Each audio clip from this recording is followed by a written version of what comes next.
ये कुछ कार्य हमें भूलकर भी नहीं करना चाहिए, क्योंकि अपराध होता है। कौन कौन से? निद्रा भंगो कथा छेदो, दंपतियों प्रीति भेदना, शिशु मातृ विभेदस्या, ब्रह्म हत्यां समम स्मरेत। किसी की नींद का हरण करना, कथा में विघ्न डालना, किसी के परिवार को तोड़ना और माता और पुत्र को अलग करना, इन 4 कार्यों में जो व्यक्ति ये कार्य करता है उसे ब्रह्म हत्या के समान पाप लगता है।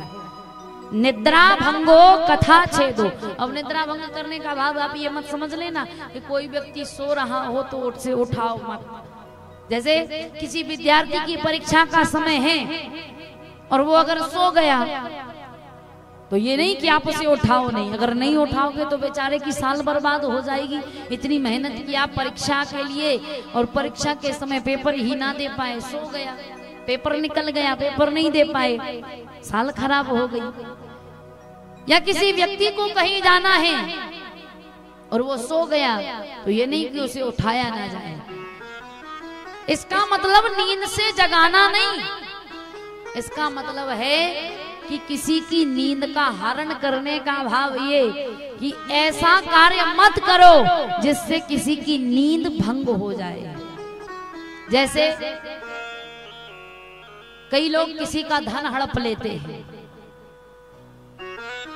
किसी को परेशान किया जाता है, मानसिक रूप से, शारीरिक रूप से, जैसे भी किसी का धन छीनकर, किसी की संपत्ति छीनकर, या कोई भी ऐसा कार्य करके जिससे व्यक्ति बहुत परेशान हो जाए और उसकी रात की नींद ही हराम हो जाए। तो कभी कभी होता है ना, उस व्यक्ति ने हमको इतना परेशान कर दिया कि मानो हमारी नींद हराम हो गई। तो व्यक्ति के जीवन का जो शांति है, जो सुकून है, वो छिन जाना, मानो नींद समाप्त हो जाना। तो ऐसा कार्य मत करो जिससे किसी के जीवन की शांति समाप्त हो जाए। जो किसी के जीवन की शांति को समाप्त करता है उसे ब्रह्म हत्या के समान पाप लगता है। दूसरा, कथा छेदो, कथा में विघ्न डालना। जैसे कहीं पर कथाओं का आयोजन हो रहा हो, कथा हो रही हो, सत्संग हो रहा हो, और कई लोग व्यक्ति ऐसे कार्य करते हैं जिससे कथा सत्संग ना हो। तो जो भगवान के सत्संग के लिए, कथा के लिए, धार्मिक आयोजनों के लिए बाधक बनते हैं, उन्हें ब्रह्म हत्या के समान पाप लगता है।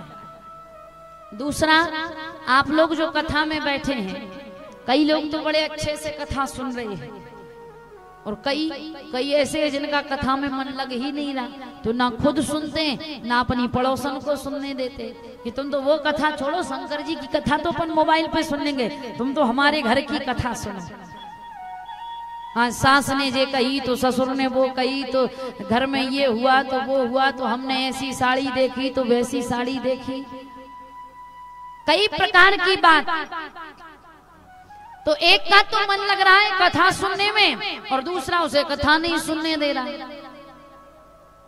तो तुम तो कथा सुन नहीं रहे हो लेकिन दूसरे को भी नहीं सुनने दे रहे हो, उसका अपराध ब्रह्म हत्या के बराबर। इसलिए कथा में मन लगे तो कथा में बैठो, सुनो, और ना लगे तो किसी अपने अगल बगल के पड़ोसी को परेशान मत करो कि शांति मेरी बात सुन, सीता मेरी बात सुन, गीता मेरी बात सुन। आपका मन नहीं लग रहा, शांति से बैठे रहो, सुनते रहो, कभी तो मन लगेगा थोड़ी देर में, लेकिन ये नहीं कि बातों में लग जाओ। तो कथा में विघ्न नहीं डालना चाहिए। जो कथा सुन रहा है सुनने दो, हमारा मन नहीं लग रहा, शांति से बैठे रहो, सुनते रहो, कभी तो मन लगेगा। कथा हो रही हो उसमें बाधक नहीं बनना चाहिए। सत्संग हो रहा, बाधक मत बनिए। प्रयास ये कीजिए कि धर्म का काम हो। और कई लोग ऐसे होते हैं, अब बहुत हो गई, बहुत सुन ली हमने कथाएं, अब बस बंद। लेकिन नहीं, जो भगवान के कामों में बाधक बनता है, अवरोध डालता है, वो भी ब्रह्म हत्या का अधिकारी होता है। निद्रा भंगो कथा छेदो, दंपतियों प्रीत भेजना, परिवार तोड़ता है, पति पत्नी में झगड़ा कराता है, पति पत्नी के रिश्तों को तोड़ देता है, वो व्यक्ति भी ब्रह्म हत्या का अधिकारी है। शिशु मातृ विभेदस्या, माँ और बच्चे को जो अलग करता है वो भी ब्रह्म हत्या का अधिकारी होता है। इसलिए ये 4 कार्य जीवन में कभी मत कीजिए।